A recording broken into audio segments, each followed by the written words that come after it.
Lunes 19 de mayo del 2025, soy Antonio Zapata, mejor conocido como El Reportero, y este es el avance de la información que vamos a estar platicando el día de hoy. Es una tragedia nacional, es algo muy triste, es algo que da mucho coraje, pero hay que dejar que las investigaciones corran antes de cualquier cosa. Y aunque ya sabemos que los partidos políticos que tenemos en México que se han dedicado a medrar sobre este tema, ya se pusieron a hacer su papelón del tiempo y del día y de siempre, sí hay que hacer una observación con respecto a un partido político que utilizó el buque Cuauhtémoc para propósitos nada relacionados con el tema militar. Estaremos platicando cómo también en la Sierra Tarahumara las cosas se están poniendo color de hormiga y nadie dice nada. Y ya nos lo habían advertido.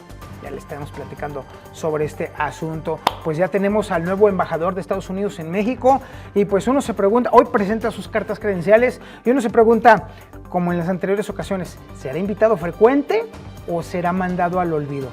Yo creo que va a ser lo primero, por supuesto. Oiga, nadie pela a Andy Bebé, ¿qué pasó? Bien, dicen que lo que natura no da, Salamanca no otorga, y ahí está un caso muy claro, y obviamente pues ya empezaron a tratar de cerrar las pinzas, porque la verdad es que los legisladores de Morena están ahora sí que prácticamente con los brazos abajo, y Andy Bebé nomás no atina a poner orden en este desmadre. Entre elotes y balas, las cosas en Veracruz están poniendo las cosas de verdaderamente color de hormiga, ya le estaremos platicando. Y esto prácticamente ya a unos días de que se dé la elección. Y por supuesto también le estaremos platicando precisamente sobre los otros temas electorales, pero judiciales, cómo están circulando por todos lados acordeones electorales. Y no solamente de Morena, también por supuesto de la oposición. Todo el mundo trae el tema del acordeón en este desmadre que es la elección judicial. Nada más que el asunto radica en que hay ciertos acordeones que vienen de dependencias federales. Y ahí sí la cosa dices, ¡ay! Espérame tantito. Y bueno, ya la estaremos platicando. Yo soy Antonio Zapata y esto es el Noticiero del Reportero.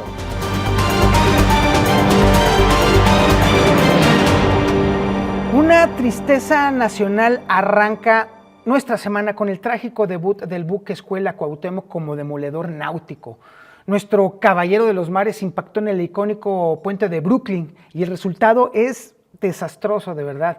2 fallecidos, una veintena de heridos y un diplomático barco que pasó de embajador cultural a agresor internacional en cuestión de minutos. Ya lo reportó incluso el periódico New York Times esta mañana.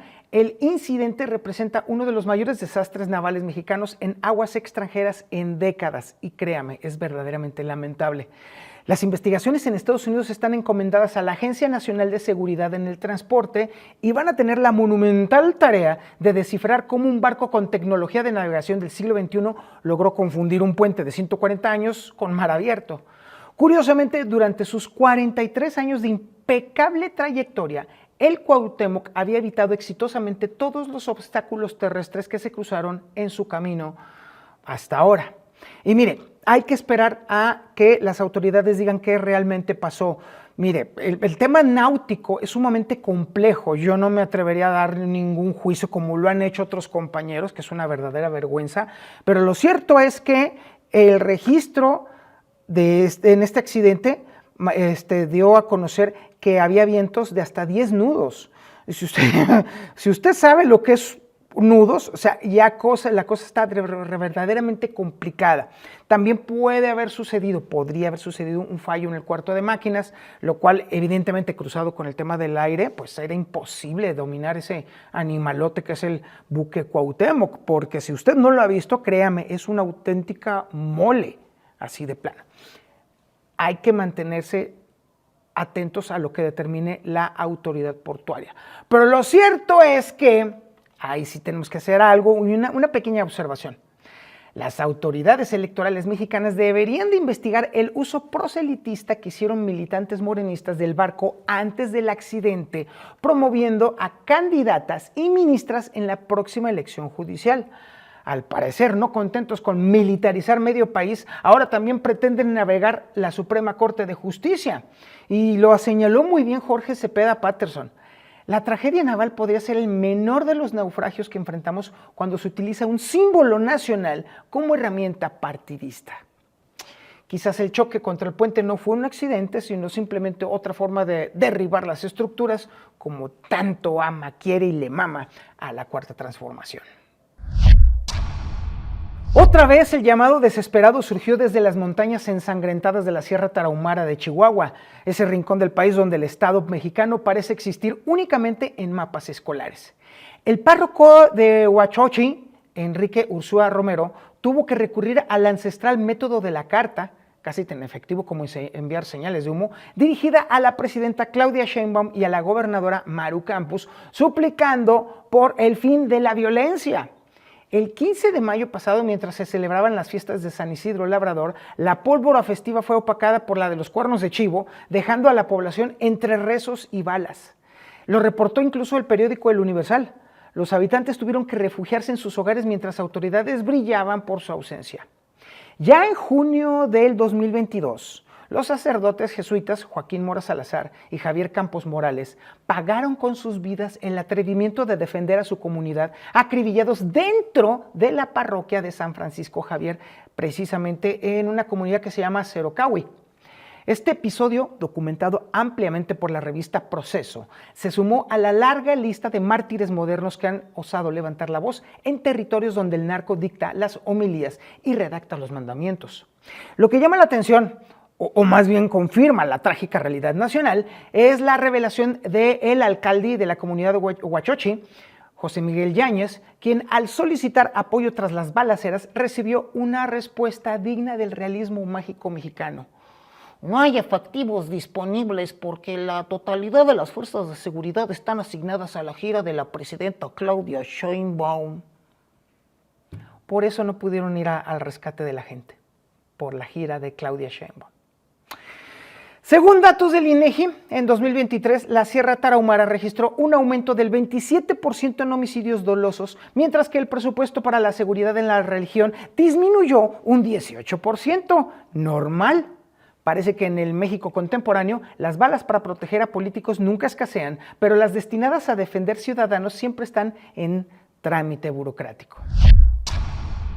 El día de hoy, Claudia Sheinbaum va a tener su primer encuentro cara a cara con el emisario del autoproclamado mejor amigo de México, Ronald Johnson, flamante embajador del presidente Donald Trump. Nos cuentan que Palacio Nacional no ha dispuesto de ningún operativo especial para recibir al representante estadounidense, o sea, no hay alfombra roja, ni tampoco va a haber mariachis, ni tampoco va a haber unos chupirules de tequilita, faltaba más. Y pues bueno, Ronald Johnson va a presentar sus cartas credenciales junto con otros embajadores extranjeros como si fuera uno más del montón diplomático. La jefa del Ejecutivo ha venido martillando el discurso de colaboración sin subordinación, aunque la historia reciente sugiere que México entiende la colaboración como hacer lo que Washington ordena, pero protestando enérgicamente en español y únicamente ante los medios de comunicación. Fuentes cercanas al gobierno señalan que el predecesor de Johnson, Ken Salazar, el hombre del sombrero, frecuentaba Palacio Nacional con tal asiduidad que los guardias de seguridad consideraban asignarle una oficina permanente y mejor credencial del empleado porque nomás entraba y salía sin problema. Salazar, acuérdese, era recibido con mayor frecuencia que varios secretarios de Estado, convirtiéndose en una suerte de supersecretario no oficial hasta que fue puesto en pausa diplomática y enviado al congelador político al final del sexenio anterior. El Washington Post incluso lo documentó diciendo que la relación México-Estados Unidos durante la administración pasada osciló entre la sumisión disfrazada de pragmatismo y berrinches soberanistas de temporada. ¡Ay, güey! Y es el Washington Post, no soy yo. Queda por verse entonces con qué frecuencia el nuevo enviado de Trump pisará la alfombra presidencial y qué nivel de interlocución alcanzará con el gabinete mexicano. Si la historia reciente sirve de indicador, pronto podríamos estar viendo a Johnson dictando la agenda migratoria nacional, mientras funcionarios mexicanos asienten solemnemente y poniéndose de tapete, por supuesto, recordando que la dignidad nacional también tiene precio de mercado. Según datos del Departamento de Comercio estadounidense, el 80% de las exportaciones mexicanas dependen del mercado norteamericano, una realidad que hace que la colaboración sin subordinación suene más a eslogan electoral que a política exterior factible. Ya se sintió el apretón de tuercas en Morena. o al menos fingen apretar algo mientras la maquinaria electoral muestra preocupantes chirridos. La ausencia de legisladores federales morenistas en las campañas de Durango y de Veracruz ha llegado a niveles tan alarmantes que Ricardo Monreal, jefe de la bancada en San Lázaro, tuvo que recurrir al viejo arte mexicano de regañar en público para motivar en privado. Cumplan con el compromiso con el partido. Hacen falta porque es una contienda no fácil. Así dijo Ricardito. Ay, en tono de maestro decepcionado que también conocemos los mexicanos. Quienes piensan que es fácil, no es fácil, está luchándose. Así dijo Ricardito, confirmando que la oratoria revolucionaria no es precisamente su fuerte. Hay que reconocerlo, mi Ricardín. En los pasillos del Palacio Legislativo, edificio donde las decisiones importantes ocurren muy lejos de las cámaras, Monreal deslizó que, aunque es voluntario y no se puede forzar a nadie porque cada diputado acude con sus propios recursos, se comprometieron con el partido a través del secretario de organización Andrés López Beltrán y no han acudido.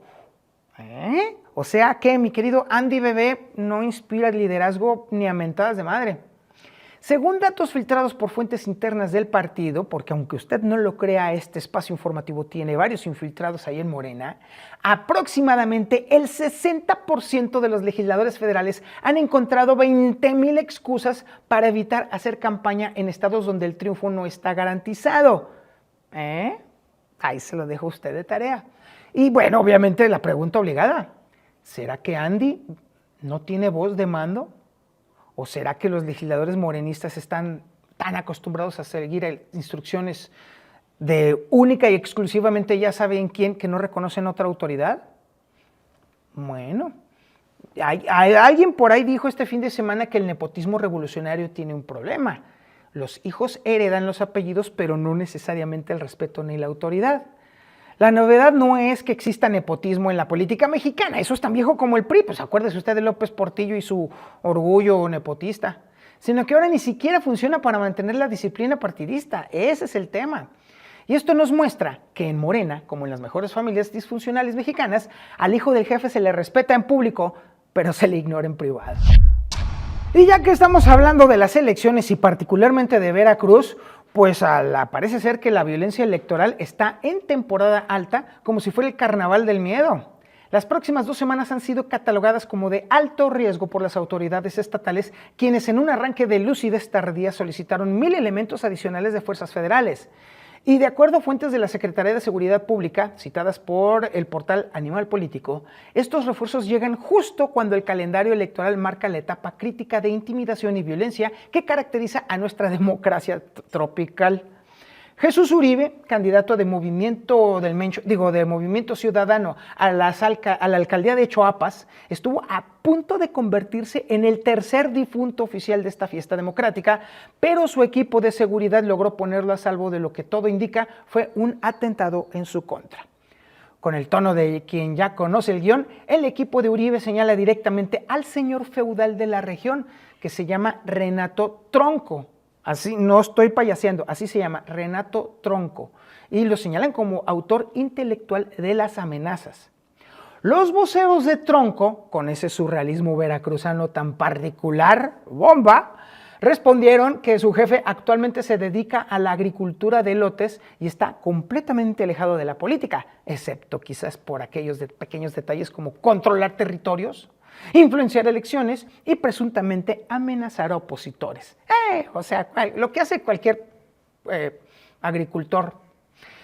La Fiscalía Estatal, conocida por su proverbial eficacia, o sea, nada, tiene ahora la presión de actuar con rapidez antes de que un segundo atentado se perpetre y esta vez tenga éxito.